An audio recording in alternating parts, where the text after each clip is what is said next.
PR7 మీడియాకి స్వాగతం. ఈ రోజు మా గిరిజన కుటుంబం అంతా కూర్చొని మాట్లాడుకున్నాం. మా ప్రజాప్రతినిధులు, మా అధికారులు, మా టీచర్లు, మా సంఘ నాయకులు అందరూ కలిసి కూర్చొని మా అందరి తాలూకా ఉద్దేశం ఒకటే, జీవో నెంబర్ 3ని పునరుద్ధరణ చేసుకోవాలి అని.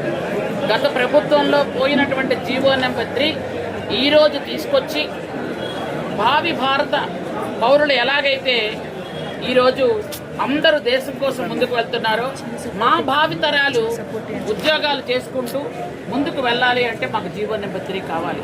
ఆ జీవో నెంబర్ 3కి మేము అందరం కూడా అది సాధించుకోవడానికి రెడీగా ఉన్నాం. ఇంకొక విషయం ఏంటంటే, ఈ జీవో నెంబర్ 3 ఇవ్వడానికి గౌరవ ముఖ్యమంత్రి గారు నారా చంద్రబాబు నాయుడు గారు పూర్తి సమ్మతితో ఉన్నారు. జీవో నెంబర్ 3 ఇస్తేనే గిరిజనులకు న్యాయం జరుగుతుంది అని ఆనాడు 2000లో ఇచ్చినటువంటి ఆ మహానుభావుడు, ఆ పోయిన వెంటనే ఆ రోజు గొడ్డల పార్టీ అధినేతకు ఉత్తరం రాసింది కూడా మా చంద్రబాబు నాయుడు గారే. 2020లో జీవో నెంబర్ 3 పోయింది. దీని మీద ఖచ్చితంగా ఒక అప్లికేషను మనం వెయ్యాలి సుప్రీంకోర్టులో అంటే దాన్ని 2 సంవత్సరాలు ప్రసారం చేసి 4 ఏళ్ళు ఊరుకొని ఈరోజు సలహాలు ఇవ్వడం, ఉచిత సలహాలు ఇచ్చి ఇలా చేయొచ్చు అలా చేయొచ్చు అని చెప్తున్నారే. ఆ ఉచిత సలహాలు ఆ రోజు మీ ముఖ్యమంత్రికి ఎందుకు ఇవ్వలేకపోయారు? మీకు చేత కాలేదు. ఈరోజు మేము చేస్తే మీకు కడుపు మంట. ఎస్టీది చాలా ఎక్కువ వస్తుంది పాపం వాళ్ళకి. ఎవరైనా పిల్లలు జీవో నెంబర్ 3 గురించి కలెక్టర్ గారికి ఒక అప్లికేషన్ రాసి ఇవ్వాలి అనుకుంటే వెంటనే డ్యాగల్లా వచ్చి అక్కడ వారిపోతున్నారు. మీ టైంలో మీరు చేయలేకపోయారు, మీరు పోగొట్టారు. ఈరోజు వచ్చి మాట్లాడుతారు. ఎందుకనంటే నేను ఒక్క విషయం చెప్తున్నాను. జీవో నెంబర్ 3 మేమందరం కలిపి సాధించుకుంటున్నటువంటి మా జీవితాలకు ఒక వరం. అది మేము ఖచ్చితంగా సాధించుకుంటాం. సాధించుకోవాలి అంటే మేము ఎవరితో ఫైట్ చేయాల్సిన అవసరం లేదు.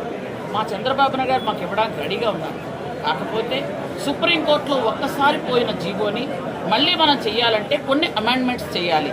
ఆ అమెండ్మెంట్స్ మాకు మేము చేసుకుంటే కాదు, ఖచ్చితంగా లా ఎక్స్పర్ట్స్తో, చాలామంది న్యాయ నిపుణులతో, అలాగే రిటైర్డ్ జడ్జిలతో కొంతమందితో మాట్లాడుకొని ఒక హై పవర్ కమిటీ ఖచ్చితంగా వేసుకోవాలనే ఉద్దేశం. ఈరోజు మా ఉద్దేశాన్ని ఇక్కడ మా సోదరులందరితో పంచుకోవడం జరిగింది.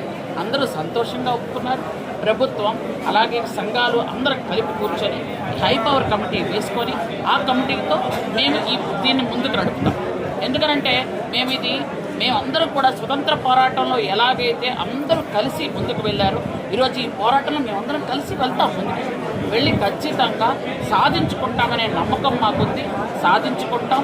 ఎందుకంటే మాకెందుకు సాధించుకుంటాం అంత గట్టి నమ్మకం అంటే, గౌరవ ముఖ్యమంత్రి చంద్రబాబు నాయుడు గారే మా పక్షాన ఉన్నారు. మేము ఖచ్చితంగా సాధించుకుంటాం. కాబట్టి ఎవ్వరు కూడా ఆందోళన చెందాల్సిన అవసరం లేదు. ఎవరు చెప్పిన మాటలు దయచేసి వినకండి. ఎందుకంటే మొదటి నుంచి మనకు మంచి చేస్తున్నది చంద్రబాబు నాయుడు గారే. మొదటి నుంచి మనకు మంచి చేస్తున్నది తెలుగుదేశం ప్రభుత్వమే. ఆనాడు నందమూరి తారక రామారావు గారు 275 జీవో ఇచ్చిన, 2000లో చంద్రబాబు నాయుడు గారు జీవో నెంబర్ 3 ఇచ్చిన, అవి మన గిరిజనుల కోసమే, మన గిరిజనుల జీవన విధానం కోసమే, మన జీవితాల కోసమే. కాబట్టి ఎవరు చెప్పినా అవి కంటి తొడుపు మాటలే, మనల్ని రెచ్చగొట్టడానికి చెప్తారు. దయచేసి నా గిరిజన సోదరి మనందరికీ నేను రిక్వెస్ట్ చేస్తున్నాను, జీవో నెంబర్ 3 మనందరి బాధ్యత. మనందరం సాధించుకుందాం, మనందరం సంపాదించుకుందాం, మన బిడ్డల భవిష్యత్తును బాగు చేసుకుందాం. కాబట్టి అందరూ సంయమనంతో ఉండండి.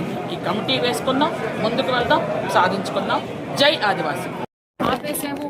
మేము ఈరోజు 2 సంవత్సరాల నుంచి గవర్నమెంట్ ఇస్తున్న ఆల్టర్నేటివ్ క్రాప్స్ మీద మేము బతుకుతున్నామని చెప్పి ఈరోజు ఇవ్వడం. అదేవిధంగా గౌరవ కలెక్టర్ గారు కూడా సుమారుగా 30,000 ఎకరాల్లో ఆల్టర్నేటివ్ క్రాప్ని హార్టికల్చర్ విభాగం నుంచి కూడా తీసుకొచ్చుకుని అవకాడో లాంటి ప్లాంటేషన్ కూడా డిస్ట్రిబ్యూట్ చేయడం జరిగింది. వీటితో పాటు ఈరోజు గిరిజనులకి సంబంధించి ఏదైతే సమస్యలు ఉన్నాయో ఆ సమస్యల మీద ఇంటర్ డిస్ట్రిక్ట్ కోఆర్డినేషన్ అని చేసుకుని అక్కడున్న ప్రజాప్రతినిధులు, అడ్మినిస్ట్రేషన్ వైజ్ గా కలెక్టర్స్, 3 కలెక్టర్స్, అదేవిధంగా 3 ఎస్పీలతో కలిపి ఈరోజు ఒక మీటింగ్